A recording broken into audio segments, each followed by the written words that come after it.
nós desejamos trazer algumas informações aos nossos irmãos, aos cristãos no Brasil, todos quanto ouvirem esta palavra sobre a maçonaria. Por favor, preste bem atenção no que você vai ouvir. Eu não estou aqui dizendo nada contra os cristãos, ou em outras palavras, os cristãos que praticam a maçonaria.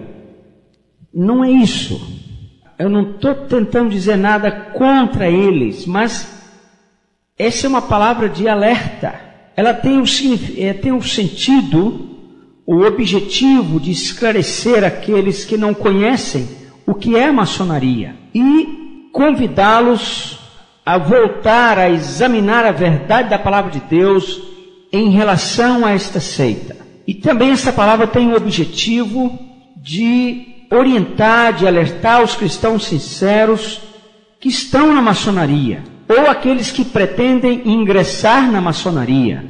Eu gostaria que você, antes de ingressar na maçonaria, você que é cristão, você examinasse essa palavra que nós aqui estamos proferindo nesse dia sobre a maçonaria. Que você examinasse e que você talvez não ficasse só nessa palavra que você vai ouvir aqui, mas buscasse as enciclopédias, os livros que trazem informações sobre a maçonaria, inclusive muitos deles que eu vou estar citando, muitos autores que eu vou estar citando durante esta palestra a respeito da maçonaria. Então, ela não é uma palavra contra os maçons, por favor.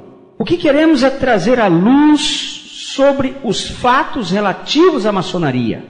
E o que nós queremos é ajudar pessoas que eventualmente estão sendo enganadas por esta seita. Então, esse é o nosso objetivo. Por favor, não nos entendam mal, não queremos atacar ninguém, não queremos denegrir ninguém, mas queremos revelar, trazer à luz o que é essa seita chamada maçonaria. Então, com o espírito desarmado, examine comigo, porque você pode pensar que a maçonaria está certa, que é uma coisa boa. E talvez você é maçom há muitos anos, e você defende a maçonaria. Mas eu queria que você examinasse comigo o que é de fato a maçonaria. E depois que você examinasse, então você pudesse tomar as suas, ou você pudesse então tirar as suas conclusões, né? Então vamos conhecer de perto e de maneira profunda o que é a maçonaria. Essa palavra surgiu, a palavra maçonaria, ela surgiu por volta do século XII, na França. E o primeiro significado dela é preparar a argila. Esse é um sentido da palavra maçonaria. Ela tem também o sentido de livre. Então, maçom seria aquele que é livre. A origem dessa palavra remonta a tempos da Idade Média, quando as corporações dos pedreiros medievais, nas grandes construções das catedrais da Idade Média, as construções dessas catedrais exigiam uma grande capacidade artística e técnica. Então, esses pedreiros, eles se associaram e esses segredos das construções, eles guardavam com eles. Então, daí a maçonaria surgiu baseada em segredos. Até hoje, a palavra segredo está ligada com a maçonaria. Essa palavra também significa, a palavra maçom, significa livre para pensar. Ela significa também livre de tributos. E mais tarde essa palavra tomou a ideia daquilo que é verdadeiro. E nesse estudo que estamos apresentando aos nossos ouvintes, nós consultamos a enciclopédia Mirador. Nós consultamos algumas obras. A principal, talvez, que tenhamos consultado tenha sido uma obra escrita por um americano, que foi Maçom 32, e que no Brasil ela foi publicada com o título de Do Outro Lado da Luz.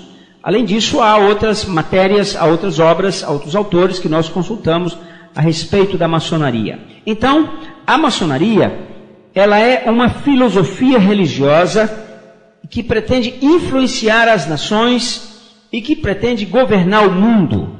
Então, a ideia de governo do mundo está ligada com a ideia de maçonaria. Governar o mundo é uma ideia que está relacionada. E não é à toa que muitos maçons importantes, ou muitos, melhor dizendo, muitos governantes importantes foram também maçons, né?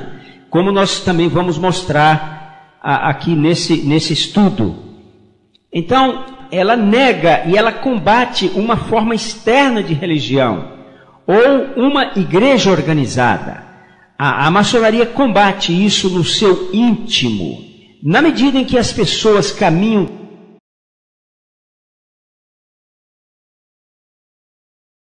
dentro da maçonaria, essas pessoas vão fazendo dela a sua própria religião. Quanto mais profundamente as pessoas penetram na maçonaria, mais a maçonaria vai se tornando a religião delas. A primeira loja maçônica surgiu na Inglaterra em 1717. Essa foi a primeira loja realmente reconhecida por todos os maçons atuais como a primeira loja que tivesse surgido, embora que eles ensinam que a maçonaria surgiu, na verdade, no tempo de Salomão, o que de fato não tem nenhuma base histórica dizer-se que a maçonaria remonta ao tempo de Salomão. Ela se compõe de inúmeros rituais praticados. O principal desses ritos é o rito escocês, com cerca de 33 graus. Depois, o segundo mais importante é o rito de York, que surgiu na Inglaterra. Um surgiu na Escócia e o outro surgiu na cidade de York, na Inglaterra. Mas o mais famoso, o principal, é o rito escocês. A maçonaria, portanto, é uma ordem secreta cheia de rituais. Vamos falar um pouco mais sobre o rito escocês daqui a pouquinho. Além disso, são inúmeros os símbolos maçônicos. Você pode perceber pelos símbolos maçônicos e pelos seus rituais que a maçonaria ela é profundamente mística. A maçonaria é montada em cima de símbolos. Esses símbolos são os pontos de ligação com o sobrenatural e o natural, do que é visível para aquilo que é invisível. Então, esses símbolos, através deles, os espíritos que atuam na maçonaria, eles geram legalidades necessárias para dominarem as pessoas e para dominarem as nações. Se você visitar o Museu Imperial em Petrópolis, você vai ver que ali está cheio de símbolos maçônicos. Dom Pedro I era maçom, e então as carrancas, todos os símbolos maçônicos estão ali. Então, através desses símbolos, a maçonaria, ela gera, ou os espíritos que atuam na maçonaria geram direitos legais, geram legalidade para atuar nas pessoas e nas nações. O rito escocês, como eu disse, ele tem 33 graus de iniciação.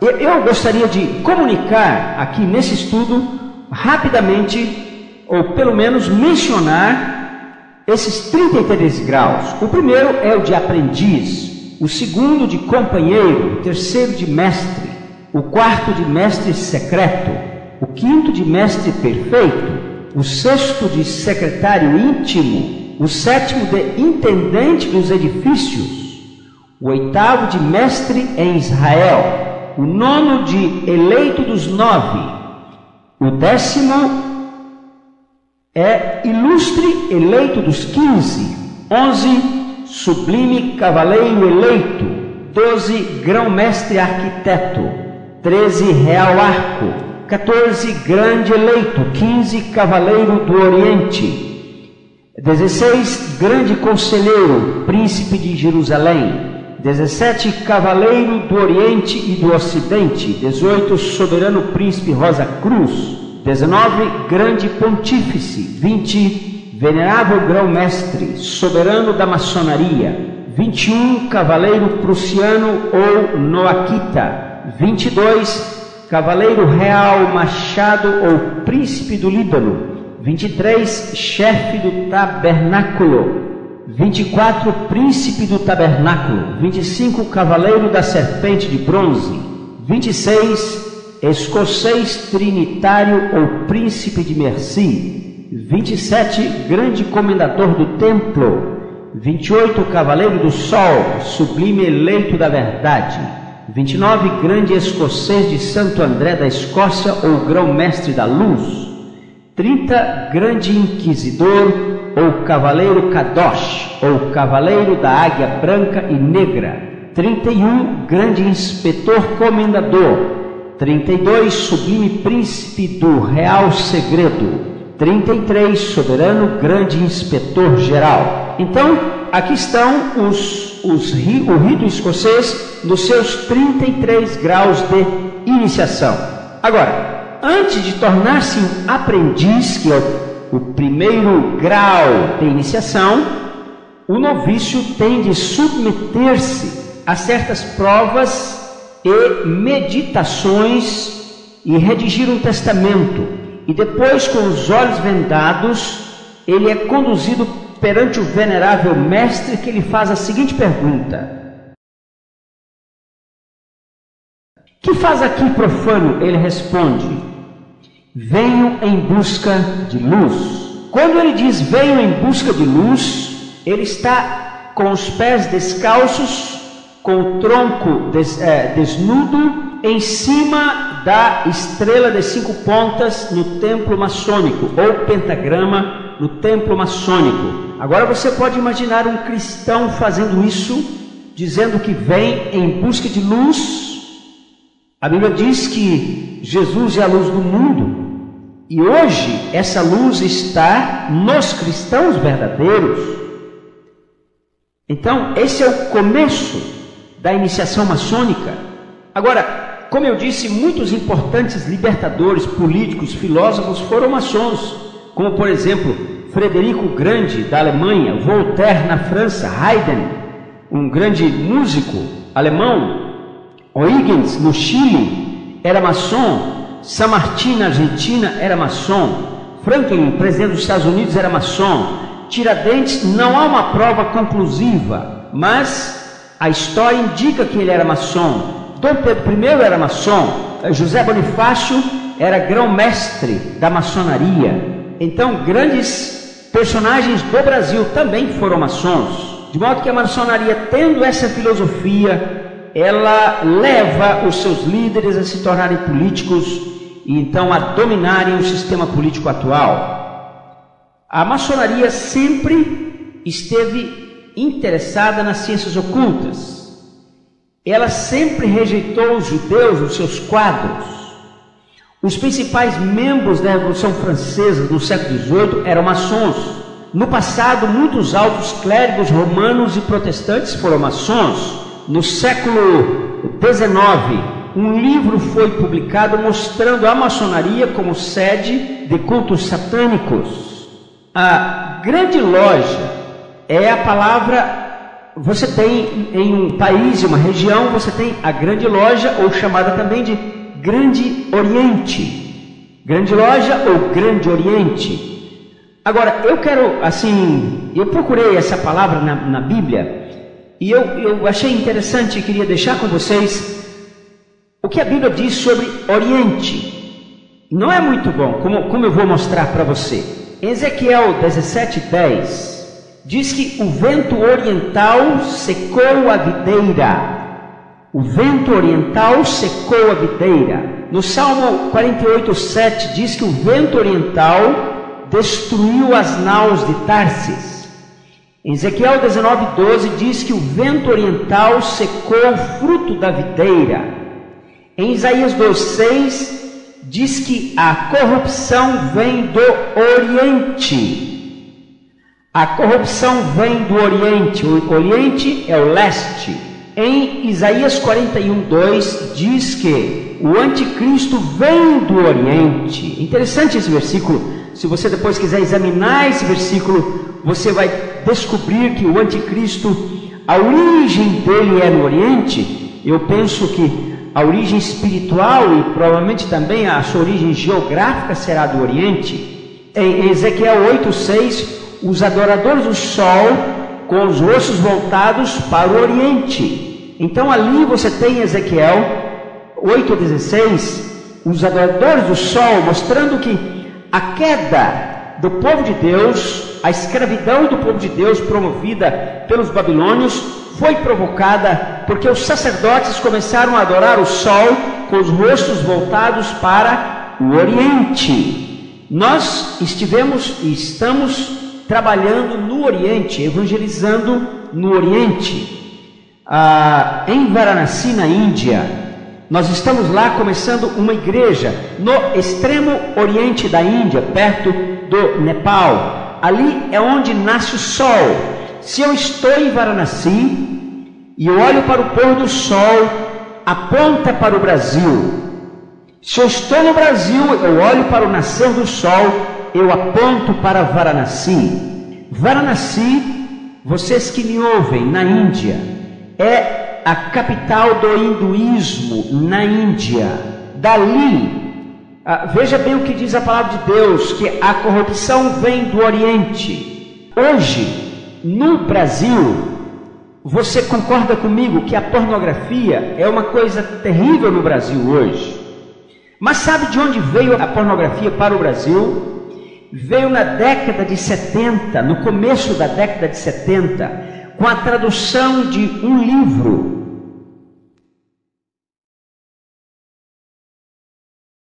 produzido em Varanasi, chamado Kama Sutra. O Kama Sutra é um livro que ensina o sexo, o hard sexo, o sexo pesado. Ensina a mulher a trair o esposo e vice-versa, os haréns, e então o sexo de toda maneira. Então essa pornografia veio para o Brasil através da tradução de 2 livros. No Brasil, o primeiro livro chamou-se O Homem Sensual e o segundo, A Mulher Sensual, mas são na verdade tradução de um livro produzido em Varanasi chamado Kama Sutra. Kama Sutra significa que o amor é Deus. A Bíblia ensina que Deus é amor. Kama Sutra diz que o amor é Deus. Então, do Oriente vem o mal. O vento do mal vem do Oriente, diz a palavra de Deus. A escravidão do povo judeu veio no ano 608 a.C., porque o povo começou a adorar o sol voltado para o Oriente, e ali você pode assistir, em Varanasi, você pode assistir as pessoas adorarem o sol, e dali para o mundo inteiro, porque o mundo inteiro vai a Varanasi adorar o sol, adorar os deuses do hinduísmo, adorar Shiva, e isso traz, irmãos, amigos, todos aqueles que estão nos ouvindo, isso tem contaminado todo o Ocidente. Mas é exatamente o que a Bíblia já dizia. E a maçonaria tem o nome da sua loja, da principal loja em uma nação, chama-se Grande Oriente. Então, a palavra Oriente é uma palavra que indica de onde vem o mal.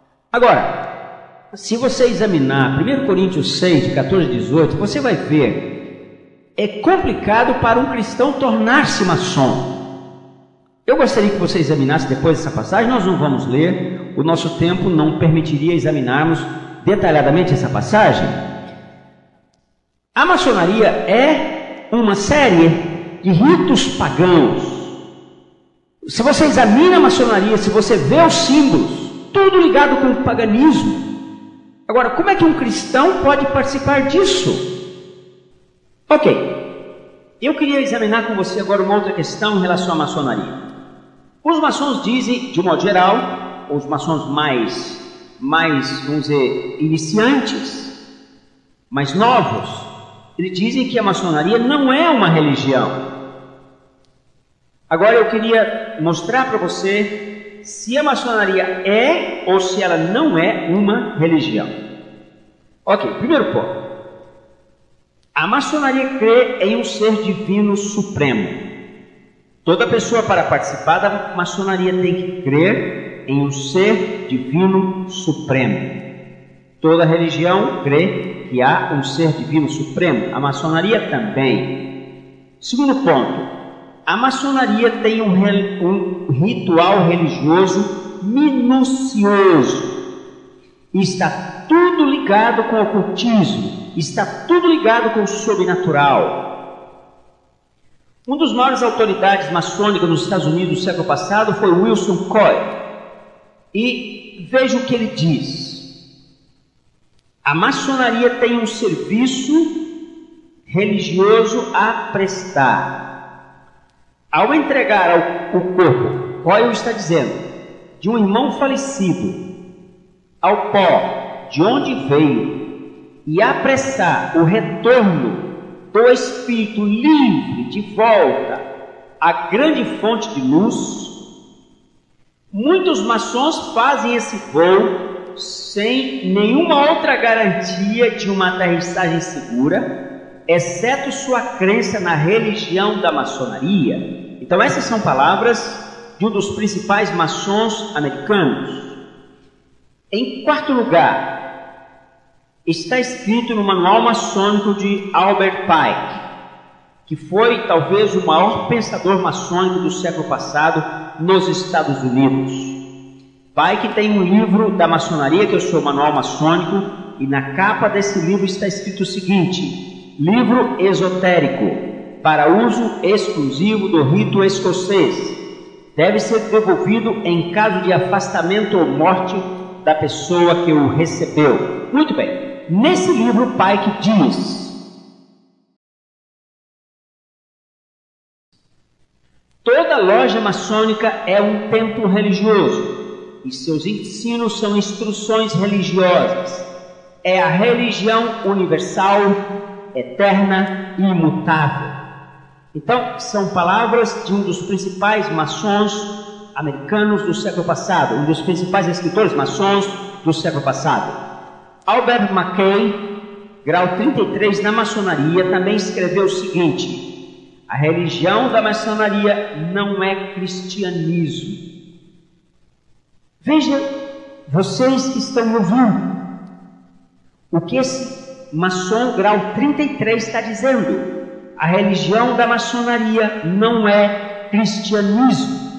Se não é cristianismo, então, o que é? O que é maçonaria? Se não é cristianismo, então é anticristão? Eu quero mostrar uma outra coisa para vocês. Se a maçonaria não é cristianismo, e cristianismo é uma religião, então a maçonaria é uma religião. E é uma religião rival à fé que eu tenho, porque eu sou cristão. A palavra de Deus diz em Mateus 6,24 que nós não podemos servir a dois senhores. Jesus, em Mateus 23, proíbe alguém de ser chamado de mestre. Mas na maçonaria existe inclusive o venerável mestre, a quem o noviço ele faz voto de sangue até para obedecer esse venerável mestre. E a Bíblia diz que eu não posso obedecer a dois senhores, não posso servir a dois senhores. Um outro aspecto da maçonaria são os juramentos. Na maçonaria, ou a maçonaria inclui muitos juramentos, inclusive juramentos de sangue. Um deles diz o seguinte: tudo isso prometo e juro solene e sinceramente, que Deus me ajude. No caso de quebrar esse juramento, terei meu corpo cortado ao meio e minhas entranhas retiradas. Vocês estão ouvindo isso? No caso de eu quebrar esse juramento, terei meu corpo cortado ao meio e minhas entranhas retiradas. Isso bate com a ética do cristianismo? Isso confere com os ensinamentos de Jesus? Um cristão pode participar disso? Agora, uma outra questão que eu quis analisar com vocês é a seguinte: existe alguma diferença entre o Deus da maçonaria e o Deus da Bíblia? Preste atenção nesse ponto, por favor. A maçonaria, aqui embaixo, no começo, nos primeiros graus, ela chama esse Deus, o Deus da maçonaria, de grande arquiteto do universo. Então, esse é o Gadu, o grande arquiteto do universo. No entanto, na medida em que o maçom sobe de grau, ele vai lentamente conhecendo quem é realmente esse Deus, que é o grande arquiteto do universo. E eu pretendo mostrar aqui nesse estudo para vocês quem é esse Deus da maçonaria, quem é esse grande arquiteto do universo na maçonaria. Nós pretendemos agora então mostrar isso para vocês. Albert Mackay, ele diz que o Deus da maçonaria está presente no culto hindu. Ele está tanto presente no culto hindu, como na mesquita muçulmana, como na sinagoga judaica. Você pode crer em um Deus que está sendo o mesmo Deus no culto hindu, o mesmo Deus no culto muçulmano, o mesmo Deus na sinagoga judaica. Você pode aceitar isso? E eu vou acrescentar mais um dado aqui. Muitos bruxos são maçons e são aceitos ali sem negar quem é o seu verdadeiro Deus. Os bruxos creem que Lúcifer é o pai de Jesus. E bruxos, inúmeros bruxos, são maçons, são aceitos na maçonaria. Então vocês, por favor, sintam isso. Percebam comigo o espírito que está por trás da maçonaria, o espírito que está por trás dessa seita chamada maçonaria, onde Jesus não é mais ninguém senão filho de Lúcifer. Esse é Jesus. Você participaria de uma ordem espiritual religiosa onde Jesus seria filho de Lúcifer? Você teria coragem de participar disso? Agora, eu quero ler para você alguns trechos do livro Do Outro Lado da Luz, que vai trazer alguma luz sobre aquilo que nós estamos colocando para você. Veja o que Coyle escreve a respeito desse Deus da maçonaria em relação ao nosso Deus. Diz ele: os homens têm de decidir se querem um Deus como o antigo Yahvé dos hebreus, um Deus partidário, tribal, com o qual podem falar e discutir, e do qual podem se esconder, se necessário, ou um Espírito divino ilimitado, eterno, universal, não denominacional e internacional, a uma distância tão grande do pontinho chamado homem que não é possível conhecê-lo. Assim que o homem começa a louvar seu Deus e revesti-lo com os atributos humanos mais perfeitos, tais como justiça, misericórdia, beneficência, etc., a essência divina é depreciada e ofendida. Eu gostaria que você examinasse isso muito de perto, que você percebesse isso muito de perto. Gravidade, a seriedade dessas palavras, comparando o Deus da maçonaria com o nosso Deus, com Yahvé, que é o Deus dos judeus, que é o nosso Deus. Agora, Albert Pike diz o seguinte: a maçonaria, em volta de cujos altares o cristão, o judeu, o muçulmano, o hindu, os seguidores de Confúcio e Zoroastro podem reunir-se como irmãos e unir-se em oração àquele Deus que está acima de todos os Baalim, precisa deixar ao encargo de cada um dos iniciados a busca do fundamento da sua fé e esperança nos registros das escrituras de sua própria religião. A maçonaria diz que Jesus é um Baalim? É isso que está aqui escrito por um dos principais autores da maçonaria. Na citação precedente, o Deus da Bíblia é colocado ao lado de todas essas outras divindades como se fosse um Baalim. Depois Pike diz que o Deus da maçonaria está elevado acima de todos eles. O termo Baalim serve para edificar deuses falsos. Assim Pike está chamando o Deus da Bíblia de Deus falso, subordinado ao Deus da maçonaria. Em outro texto, Pike foi mais generoso e ele diz: a maçonaria reverencia todos os grandes reformadores. Vem Moisés, o legislador dos judeus, em Confúcio e Zoroastro, em Jesus de Nazaré e no iconoclasta árabe grandes instrutores de moralidade, reformadores iminentes, ou mais ainda, e permite a cada irmão da ordem atribuir a cada um deles características mais elevadas e até mesmo divinas, conforme seu credo e verdades demandem. Então, esse é o conceito que a maçonaria tem sobre o nosso Deus. E diz mais, Hall, grau 33 na maçonaria: o verdadeiro maçom não está preso a credos. Ele entende com a iluminação divina de sua loja que, como maçom, sua religião deve ser universal. Cristo, Buda ou Maomé, o nome pouco importa, pois ele vê só a luz e não o portador. Ele adora em qualquer santuário, dobra-se diante de cada altar, quer no templo, na mesquita ou na catedral, entendendo que sua compreensão mais perfeita a unidade de toda a verdade espiritual. Então, esse é o conceito que a maçonaria tem de Deus. E agora você pode entender qual o conceito que a maçonaria tem a respeito do nosso Deus. Mas deixe-me dar mais um passo. Então, qual o nome do Deus da maçonaria? Se não é o nosso Deus, qual o nome dele? Vamos ver isso. A letra G, que vem de God em inglês, representa Deus. É a mesma letra para a palavra geometria. Deixa eu dizer uma coisa para vocês. Entrar na maçonaria é como assinar uma folha em branco. Alguém vai preencher essa folha para você. E você vai ter que caminhar ali. Você vai tendo uma revelação gradual. O sistema de graus leva a pessoa a querer subir cada vez mais.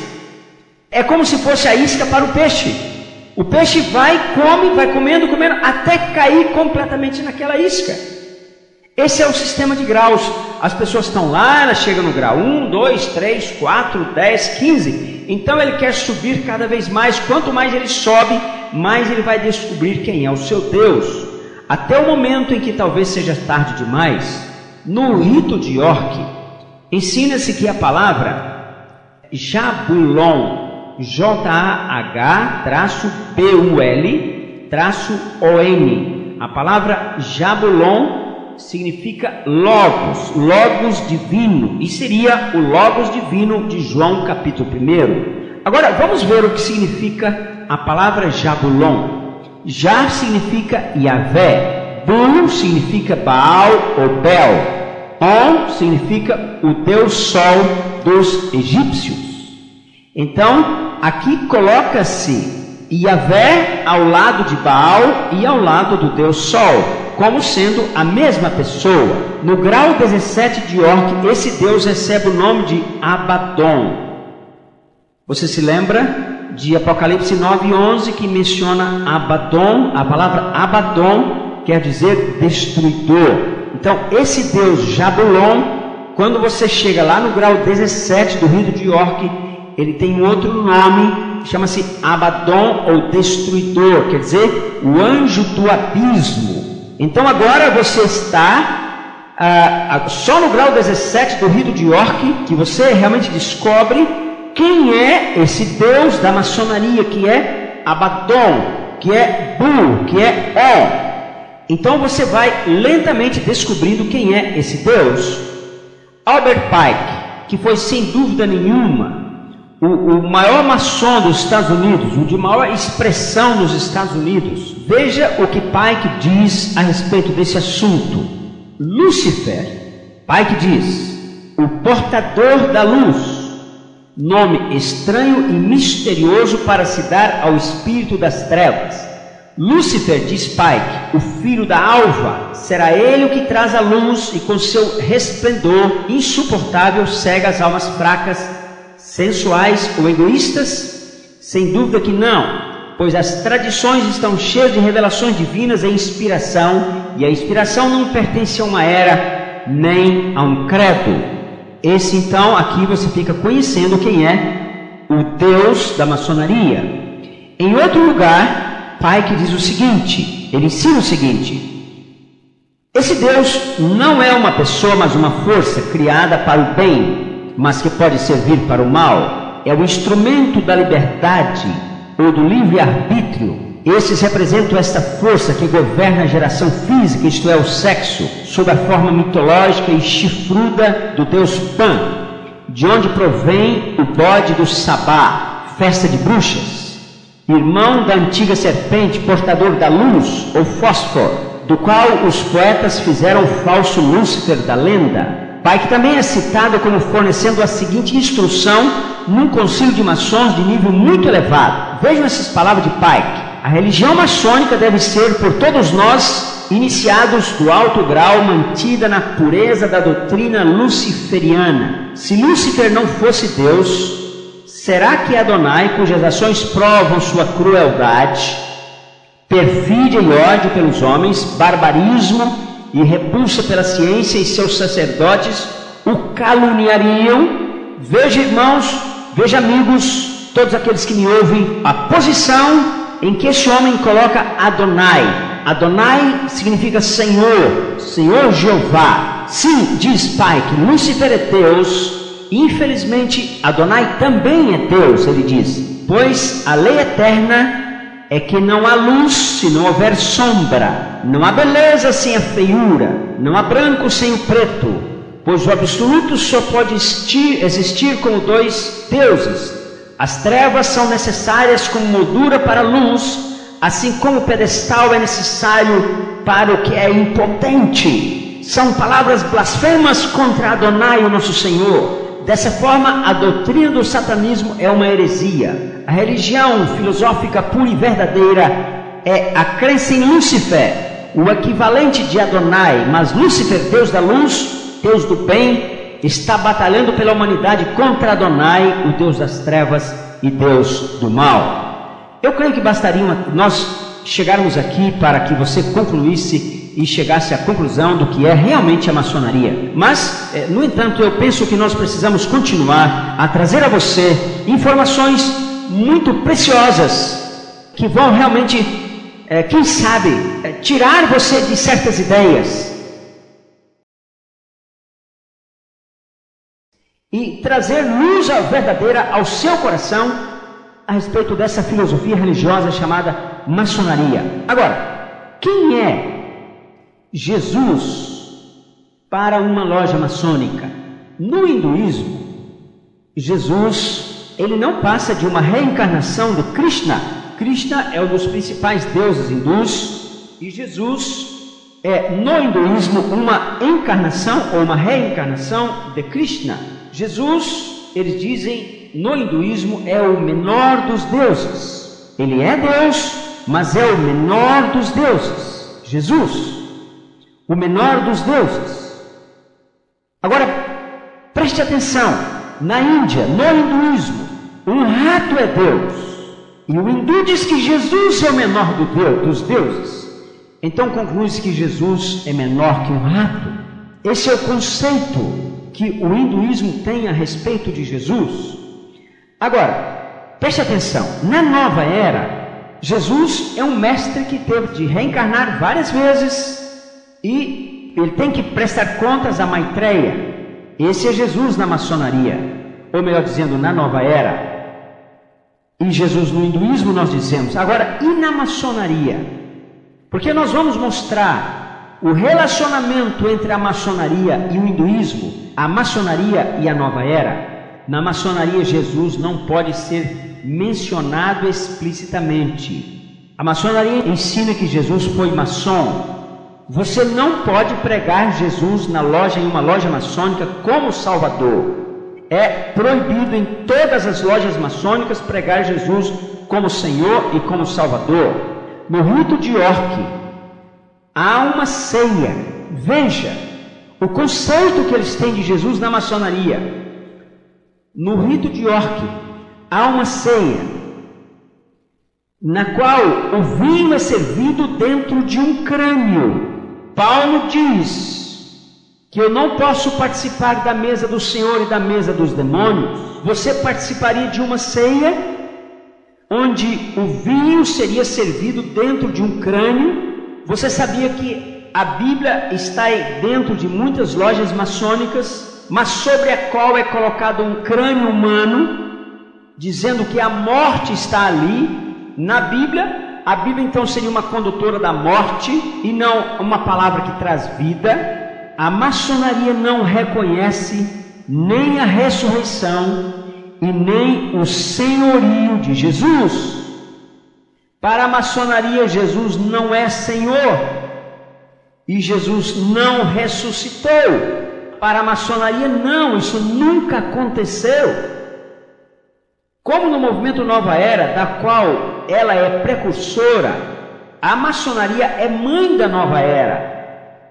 A maçonaria nega a divindade de Jesus, de modo que pode outorgar a divindade a todos nós. Todos nós na Nova Era nos tornamos deuses.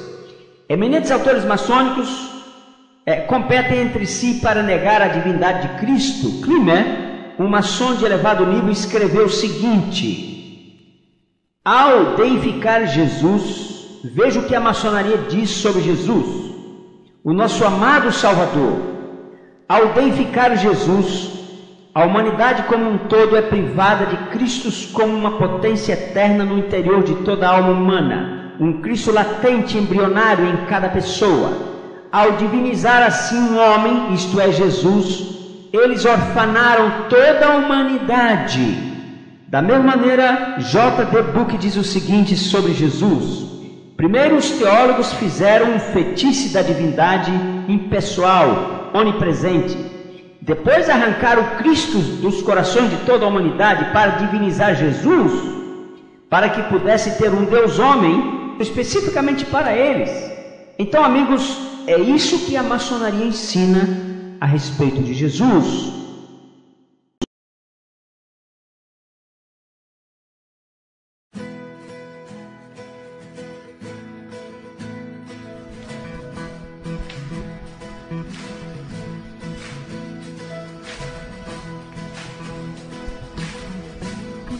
Sai da tua terra, da tua parentela e da casa de teu pai. Missão Cristã Mundial, levando o Evangelho a povos não alcançados. Não copie esse material, pirataria é pecado. Nos ajude a realizar o sonho de Deus.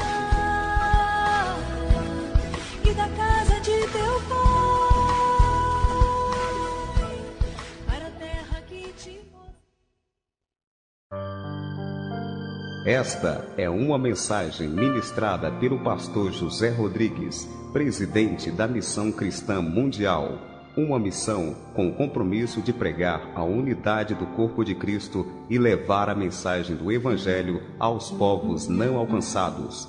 A nossa oração é que através desta mensagem a sua vida seja ricamente abençoada.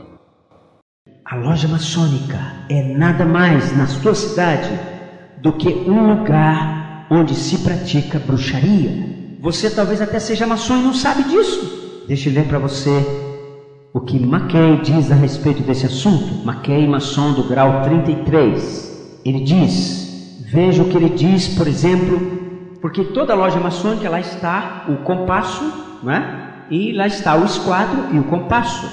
Veja o que esses homens dizem sobre isso, sobre a loja maçônica. O esquadro e o compasso é o símbolo principal de uma loja maçônica. Veja bem o que ele diz. O ponto no interior do círculo é um símbolo importante na maçonaria.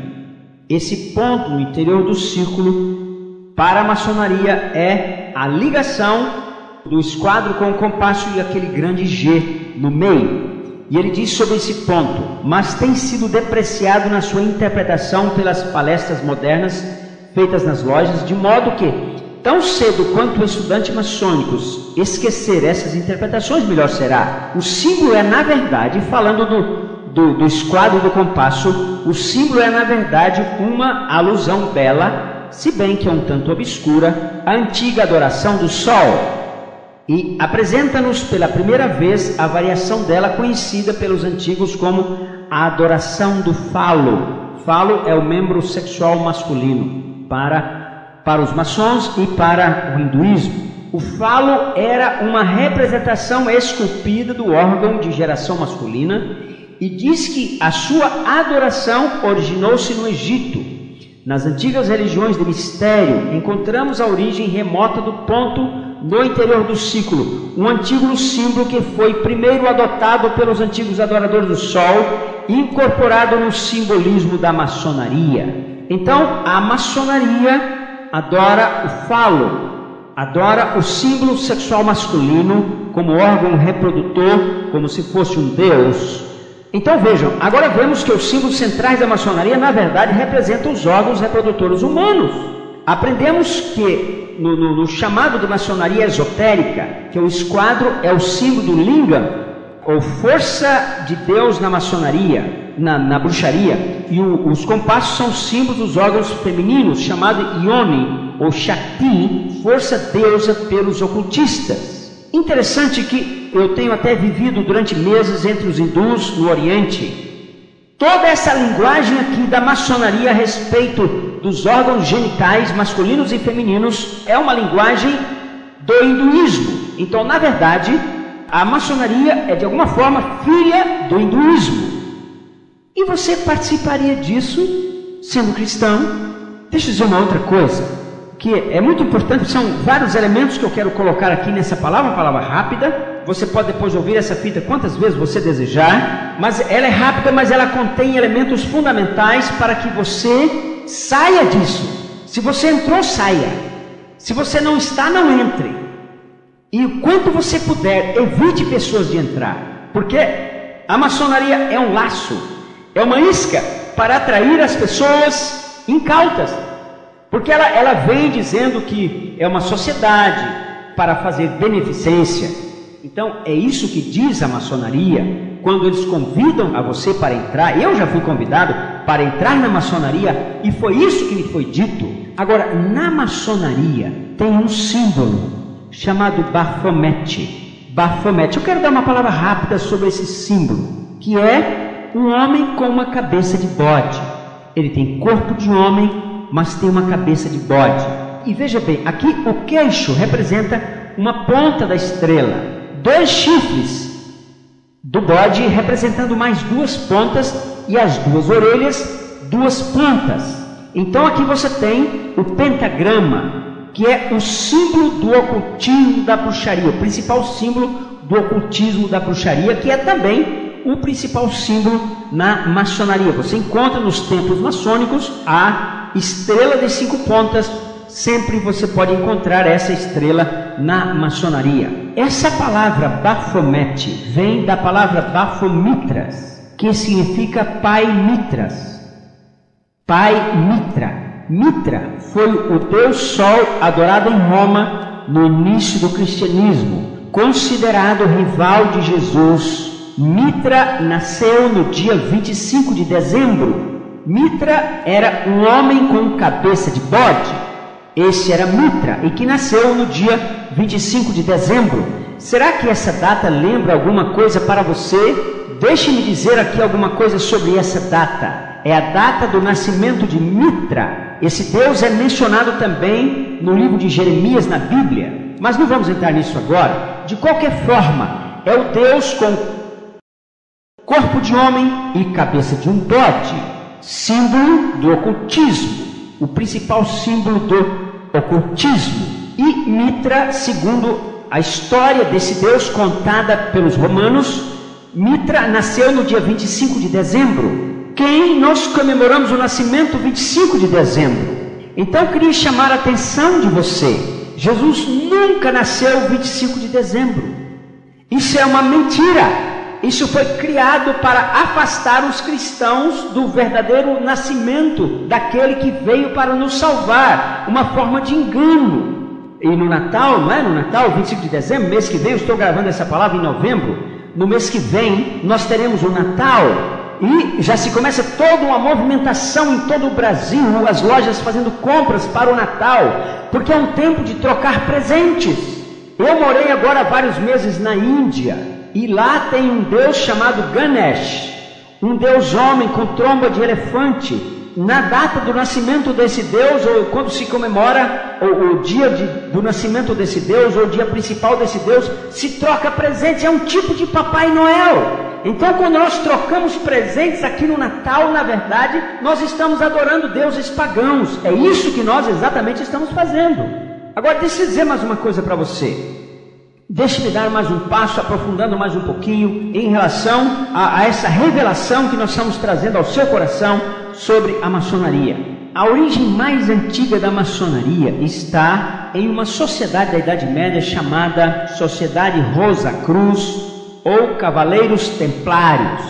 Esses Cavaleiros Templários, eles surgiram na Idade Média e eles adoravam o falo ou o membro sexual masculino. Os fundadores da maçonaria na Europa, todos eles eram pertencentes à Ordem Rosa Cruz. Então, na verdade, a maçonaria é uma substituta dessa Ordem Rosa Cruz. Deixe-me compartilhar com você alguma coisa a mais sobre essa ordem, a Ordem Rosa Cruz. Um momento eu quero compartilhar para você com mais profundidade alguma coisa a respeito dessa ordem, a Ordem Rosa Cruz. Em 1616 surgiu um livro intitulado O Casamento Químico de Christian Rosenkreuz. Apesar de dizer ser narrado por C.R.C., que é o fundador dos Rosacruzes, esse homem morreu com 150 anos porque quis morrer. Essa é a história do fundador dos Rosacruzes. Seu autor foi um erudito de Tübingen chamado Johann Valentin Andrea, nascido em 1586. O livro é a alegoria oculta de um casamento no qual alguns dos convidados são assassinados e trazidos novamente à vida através da alquimia. Um dos personagens principais é uma mulher misteriosa chamada Virgo Lucifera.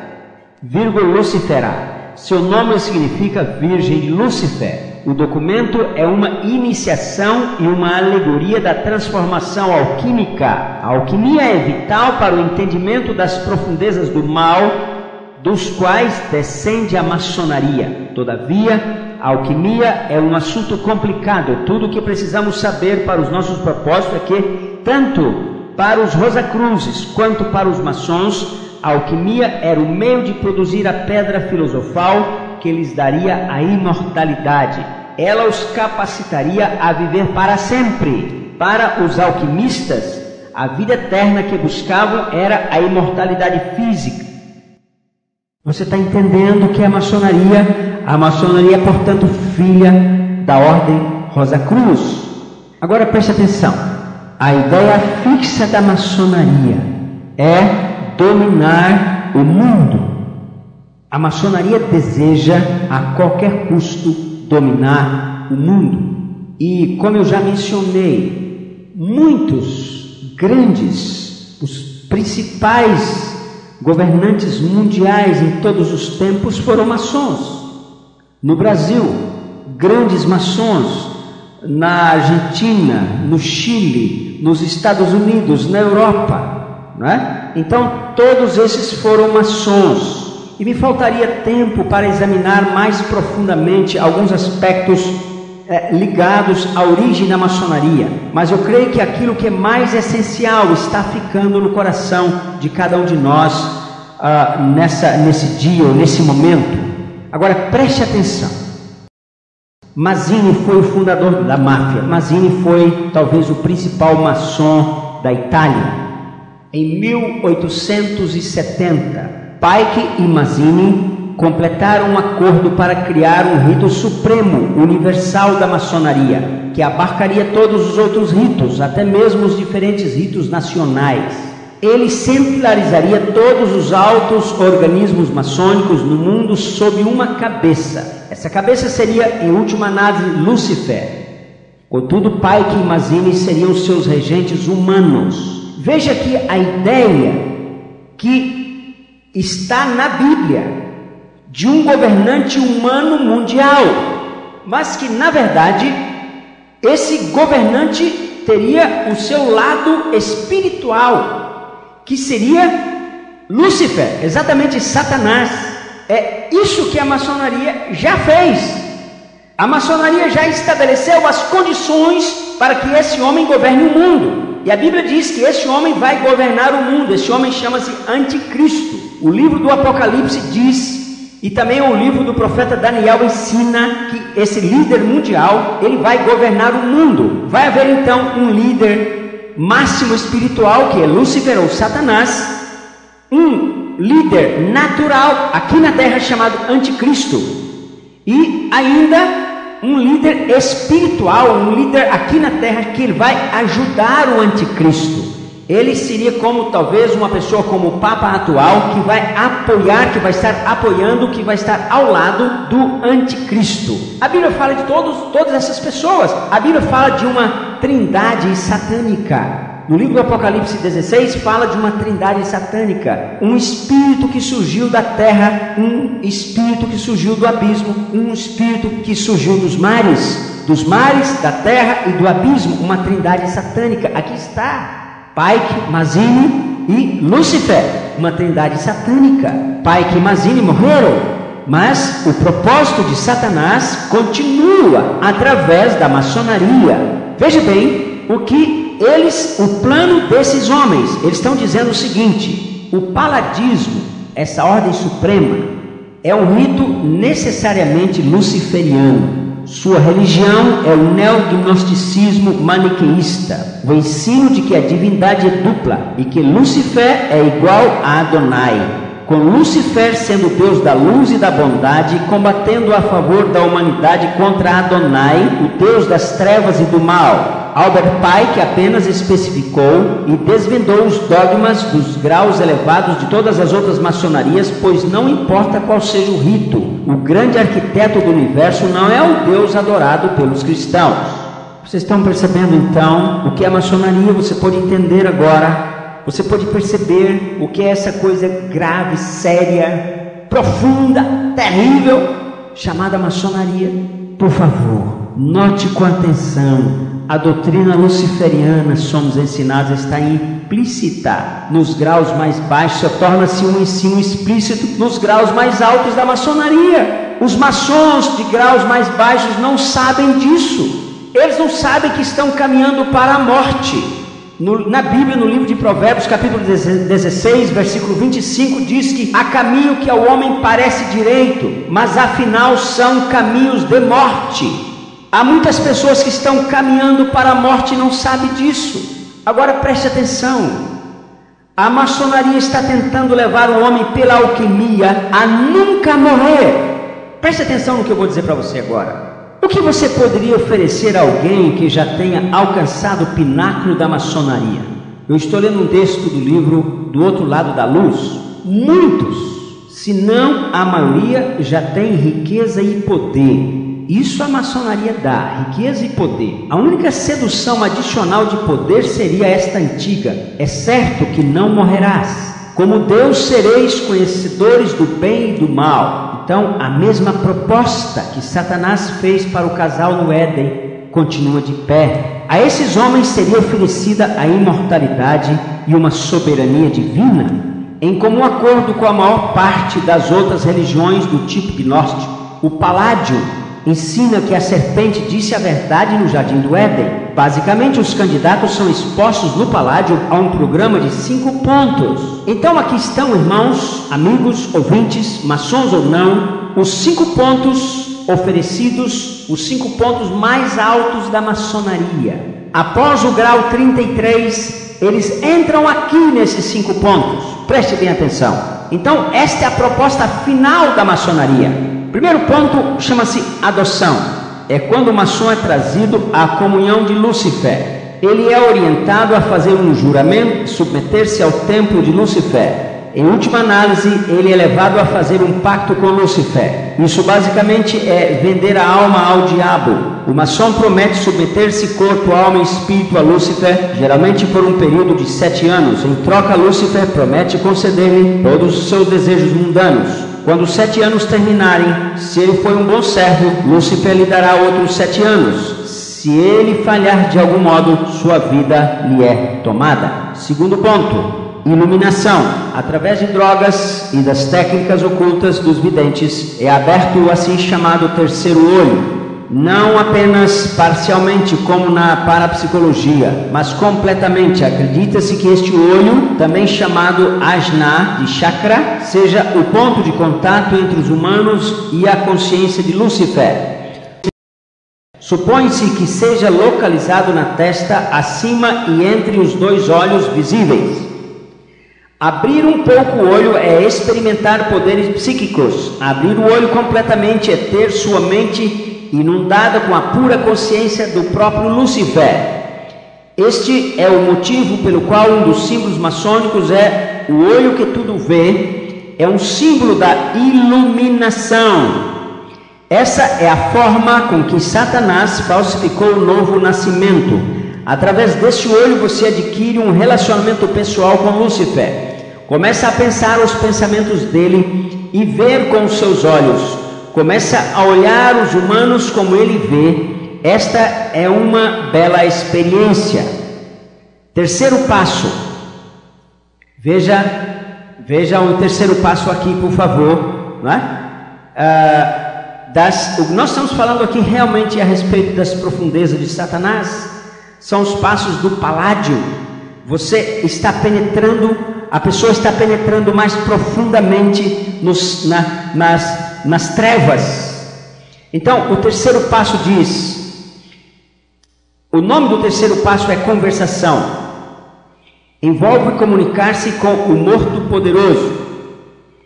Tanto a minha experiência pessoal quanto o testemunho histórico concordam que o espiritismo, comunicações com os mortos, desempenham uma parte significativa no paládio. Encoraja-se a mediunidade e é vital a conversação com os sábios da história.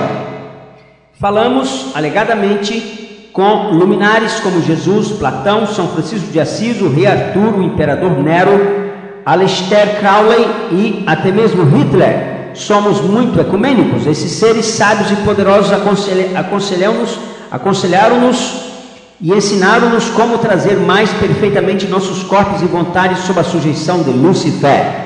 Então, nesse terceiro grau da última fase da maçonaria, você recebe um espírito chamado Jesus, chamado Francisco de Assis, e esses espíritos começam a conversar com você diretamente. E você então tem a sua vontade completamente sujeita à vontade de Lúcifer. Quarto grau dessa última iniciação, relações sexuais.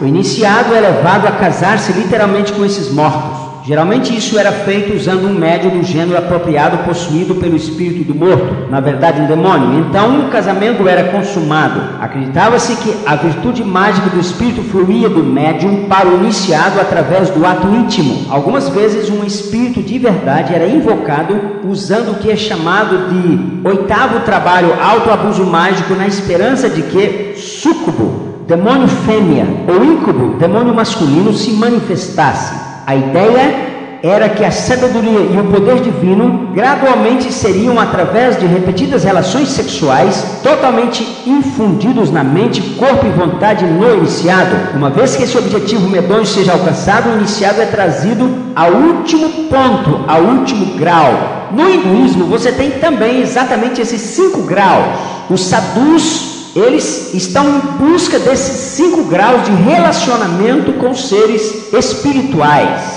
A Bíblia diz, irmãos, no livro de Levíticos, sobre relacionamento sexual de demônios com seres humanos. E é isso que os maçons praticam quando eles estão já em graus muito mais elevados. Então, o 5º grau chama-se união. Nesse ponto, a alma do iniciado é totalmente eclipsada pelo espírito maligno. Em outras palavras, virtualmente não há ninguém em casa, exceto o demônio. Isso é conhecido como possessão perfeita e leva muitos anos convidando os demônios para vir e dominar a pessoa. Nesse ponto, o iniciado deixa de ser um indivíduo autônomo. Ele não é mais do que uma luva carnal ou uma mão demoníaca interior controlando cada movimento seu. Visto que o Senhor mostrou que o reino de Satanás não é dividido contra si mesmo, podemos presumir que esses demônios querem cooperar para realizar seus alvos. Isso é especialmente verdade, visto que Satanás não é o mesmo, não é um mestre amável, pode ser inacreditavelmente cruel quando pune a desobediência. Homens e mulheres que chegaram ao estágio 5, não há um número muito grande deles, ficam tão completamente dedicados à vontade de Satanás que tornam-se santos satânicos. Eles irão para qualquer lugar e farão qualquer coisa para agradar a seu mestre. É através de pessoas como essas que a lei dos 5 de Westbrook pode ser utilizada. Os líderes observam o que entendem serem virados no ciclo político e têm seus santos preparados para mudar-se para áreas chaves, agir sem compaixão, nem nenhuma migalha de humanidade. Esses seres iluminados consideram os humanos assim como consideramos o gado. Uma fome aqui, um massacre ali, que somos poucas contendas de milhares de várias vidas humanas comparadas à nobre causa do grande arquiteto. Eu deveria parar por aqui, porque na verdade é nojento examinar isso. É terrível, é repugnante para a nossa alma, para o nosso espírito. Mas eu preciso dizer para você, eu não posso deixar de compartilhar essas coisas com você, para que você possa entender o que é a maçonaria, para que você possa penetrar nisso, e que essa verdade possa ser repugnante na sua alma, quanto é repugnante na minha. Quantas pessoas estão enganadas, milhares e milhares pelo mundo. No Brasil, quantas pessoas são maçons, pessoas aparentemente boas pessoas sérias, mas são maçons, estão aí. Qual a sua posição diante de tudo isso? Deixa eu dizer mais uma coisa para você. Como vimos, o esquadro e o compasso são representações dos órgãos reprodutivos, o altar sagrado da feitiçaria. A estrela ardente no centro da loja é o pentagrama dos bruxos, símbolo do deus do satanismo, Set. A letra G representa a capacidade de gerar, a potência sexual. O avental que o maçom usa é um instrumento da magia cerimonial e o símbolo do sacerdócio de Lúcifer. Ele também funciona como uma paródia sacrílega do véu do templo de Salomão, visto que vela o santo dos santos, no caso a região genital do maçom. Ambos, o iniciado maçom e o iniciado bruxo, ficam no canto nordeste de seus respectivos templos. De ambos são tirados todos os metais por motivos ocultos. Ambos têm os olhos vendados, são amarrados com uma corda. Ambos são confrontados na porta dos seus templos, encostando-se instrumentos afiados e pontiagudos nos seus peitos nus. Ambos precisam fazer juramentos pavorosos de guardar em segredo coisas que ainda não sabem. Ambos são iluminados em um momento chave de suas iniciações após os juramentos, ao terem suas vendas removidas.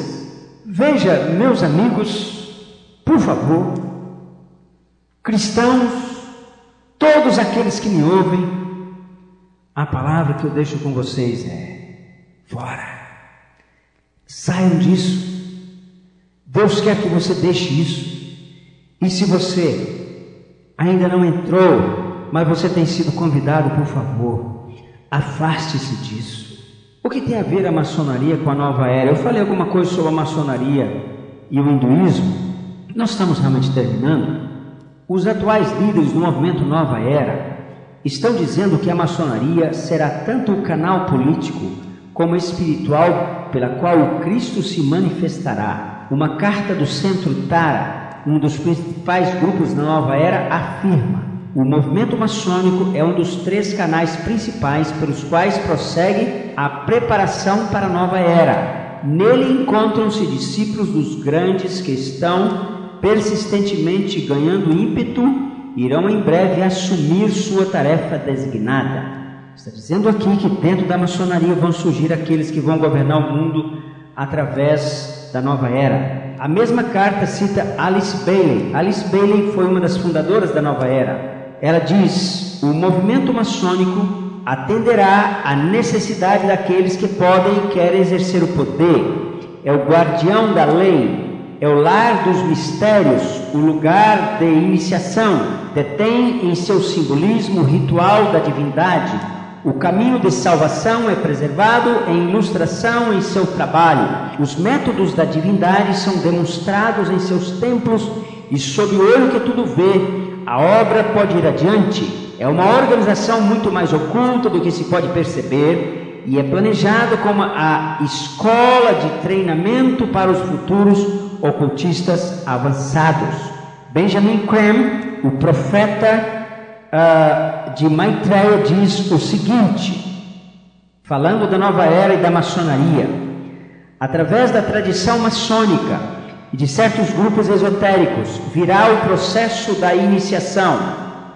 Nesta era vindoura, milhões de pessoas receberão a primeira e a segunda iniciação através dessas instituições transformadas e purificadas. As novas religiões irão se manifestar, por exemplo, através de organizações como a maçonaria. Na maçonaria encontra-se embebido o âmago do coração secreto dos mistérios do ocultismo, envolto em número, metáfora e símbolo. Quando eles forem purificados, mostrarão ser uma verdadeira herança oculta. Através das ordens da maçonaria, o caminho da iniciação será trilhado e será recebida a iniciação. Então, ouvintes, essa é a maçonaria. Eu quero agora, em rápidas palavras, eu quero resumir algumas coisas daquilo que foi colocado aqui, para que você guarde aquilo que é mais importante dentro da maçonaria, para que essa seita diabólica possa ser rejeitada no seu coração. Eu estou aqui tentando ajudar você, para que você saia disso e para que você não entre nisso. Pode um cristão ser a um só tempo maçom? Cristão e maçom? Você acha que cristianismo e maçonaria são reconciliáveis ou são conciliáveis? A maçonaria, portanto, é uma filosofia religiosa secreta, rígida por rituais e símbolos, regida, melhor dizendo, por rituais e símbolos, dogmas e mistérios. Isso é a maçonaria. Deixa eu dizer uma coisa, não passa de lenda a relação da maçonaria com os construtores do templo do rei Salomão. Isso é pura lenda, não há nenhuma prova. Realmente a maçonaria surgiu na Idade Média, conforme nós mostramos em nosso estudo. Desde o início a maçonaria aboliu o culto cristão. A maçonaria aboliu o sacerdócio cristão, a fé em milagres, e ela foi lentamente dando lugar ao misticismo, que hoje domina a maçonaria completamente. O noviço, para entrar na maçonaria, precisa passar por provas, fazer um testamento. Depois, com os olhos vendados, ele é admitido no templo maçônico, onde ele presta juramento, onde o venerável lhe pergunta: que queres, profano?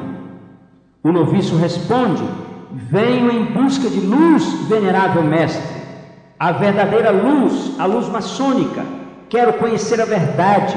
Quero aqui deixar a cegueira do mundo profano. Quero aqui vencer minhas paixões, submeter minhas vontades. A maçonaria, como eu disse também, ela é praticada segundo vários ritos. O rito escocês é o mais importante, com 33 graus, né? Ele vai desde o grau primeiro, que é o de aprendiz, até o grau 33, que é o grau de soberano, grande inspetor geral, passando por graus como grande mestre arquiteto, cavaleiro do Oriente, soberano príncipe Rosa Cruz, príncipe do tabernáculo e assim por diante. Nós mostramos que o nome de Jesus não pode ser mencionado nas orações da maçonaria. Na maçonaria você não pode pregar Jesus se você for cristão. A maçonaria tenta ocupar o lugar da Igreja de Jesus. Como seita secreta, ela é oposta ao cristianismo. Ela declara ter os mesmos fins da igreja. Então ela concorre com a igreja. O Senhor Jesus diz: eu sou a luz do mundo. Então a luz revela, mas a maçonaria esconde. Então é contrária ao cristianismo. A maçonaria ajuda a si mesmo, quando o cristianismo vive para ajudar as outras pessoas. A maçonaria destrona Jesus como Senhor, como Salvador. Mas o cristianismo, ele coloca Jesus como o único Salvador. Em Atos 4,12 está escrito: e em nenhum outro há salvação, porque também debaixo do céu nenhum outro nome há dado entre os homens pelo qual importa que sejamos salvos. Então, a maçonaria ela substitui Jesus. Em nenhum momento a maçonaria apresenta Jesus como Salvador, quando a Bíblia de fato ensina que todos os homens são pecadores, eles precisam de salvação, eles precisam do sangue de Jesus para cobri-los, eles precisam tornar-se filhos de Deus para serem salvos, como diz João 1, versículo 12 e 13. A Bíblia diz que todos pecaram e destituídos estão da glória de Deus. A Bíblia diz que eu preciso confessar Jesus para ser salvo. Tudo isso está na palavra de Deus, mas nada disso está na maçonaria. Pelo contrário, a maçonaria é inimiga de Jesus, conforme nós mostramos. E eu queria agora, ouvinte, eu queria fazer uma oração por você, que talvez seja maçom, talvez seja maçom cristão, talvez seja maçom e não é cristão, não importa, mas eu quero dizer para você, fique fora da maçonaria, não é de Deus. Deus não está nisso. O Deus da Bíblia não está na maçonaria. Fique fora disso. Fique com a palavra de Deus. Leia a Bíblia. Examine a palavra de Deus. Por favor, examine. Busque a verdade. E você será livre. Você será livre desse engano chamado maçonaria. Deus abençoe você. Senhor Jesus, abençoa aqueles que ouviram esta palavra. E que a verdade desta palavra, Senhor, possa ser impressa no coração de todas as pessoas que ouvirem esta fita, que ouvirem esta palavra, Senhor. Possa ser impressa em seus corações, impressa pelo fogo do Espírito Santo. E que esta verdade, Senhor, possa ser muito forte no seu espírito, para que esta pessoa que me ouviu possa, se estiver na maçonaria, abandonar, Senhor. E se está sendo convidado a entrar, não entrar, Senhor, em nome de Jesus. E se você deseja mais informações, eu gostaria que você lesse um livro chamado Do Outro Lado da Luz. Nós queremos ajudar você a ser livre desse engano. Deus abençoe você. De fato é nossa oração, do mais fundo do nosso coração. Deus abençoe você e que a luz do Evangelho ilumine o seu coração, em nome de Jesus.